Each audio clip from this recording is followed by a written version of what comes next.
It's 8:30. Good morning. I'm Ian Crouch with Hunter News. A truck fire on the M1 Pacific motorway is causing headaches for southbound motorists heading to Sydney. One of three lanes has reopened at Somersby. However, there are still significant delays and motorists are being advised to allow extra time for their journey. A woman recovering in the John Hunter Hospital from a terrifying shark attack has her husband to thank for saving her life. Chantel Doyle was surfing with her partner at Shelley Beach in Port Macquarie on Saturday when what's believed to be a junior great white latched onto her leg. It only let go when husband Mark Rapley jumped on the predator and repeatedly punched it. Macquarie University shark expert Mark Harcourt says it was an incredibly brave thing to do. I don't know if everybody would do what Mark did. He saved her life, I'm sure, because it sounded like it was just hanging onto her leg and not letting go. But it's incredibly brave. She's very lucky. The co-owner of a bush camp, which hosts up to 45,000 school children each year in the Hunter and Central Coast, says he can't understand why they have to stay closed due to COVID-19 restrictions while other venues are allowed to trade. The Great Aussie Bush Camp has had to keep its tea gardens and Kimcumber sites closed since March, costing the business $50,000 a month. The government says the lack of social distancing makes it too risky. Co-owner Brad Love has told the Herald it doesn't make sense when pubs, restaurants and even brothels are allowed to keep trading with a COVID-safe plan. A group of researchers from the University of Newcastle have discovered significant risks associated with pre-drinking alcohol before an event. The group focused on women aged between 20 and 25 and found more than half of the cohort experienced alcohol-induced vomiting, memory loss or injury due to preloaded and binge drinking.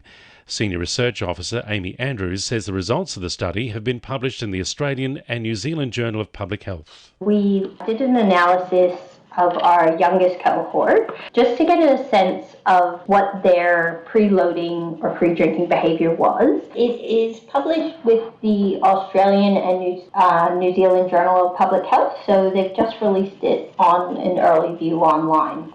It's unlikely a major upgrade to a notorious intersection at Catherine Hill Bay will go ahead anytime soon.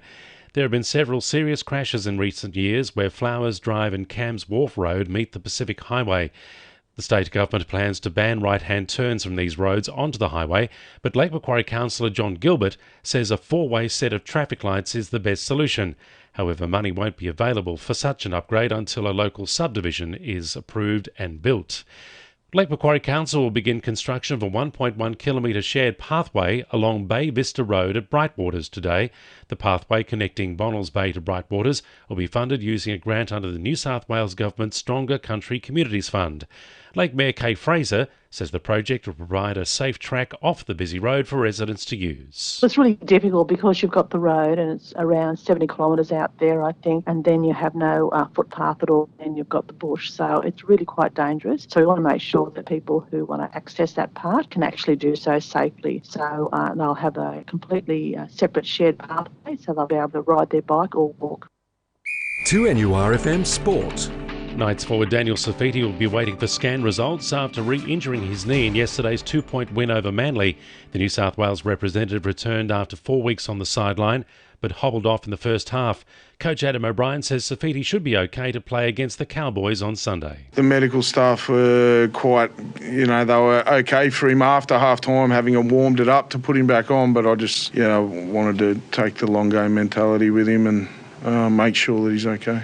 It'll be a family affair in the Shute Shield this Saturday, with brothers Scott and Darren Coleman coaching the Wildfires and Gordon respectively. There'll be no love lost between the brothers. Hunter coach Scott says they're coming up here to win. The Wildfires will go into the match as underdogs, still winless this season.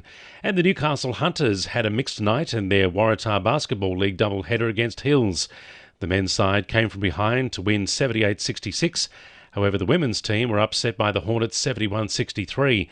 Women's coach Marta McLean says an inconsistent fixture is hurting his team. And the winning numbers in Weekend Lotto are 16, 34, 41, 35, 29 and 13, and the supplementaries are 45 and 12. 2NURFM News Time, 25 to 9.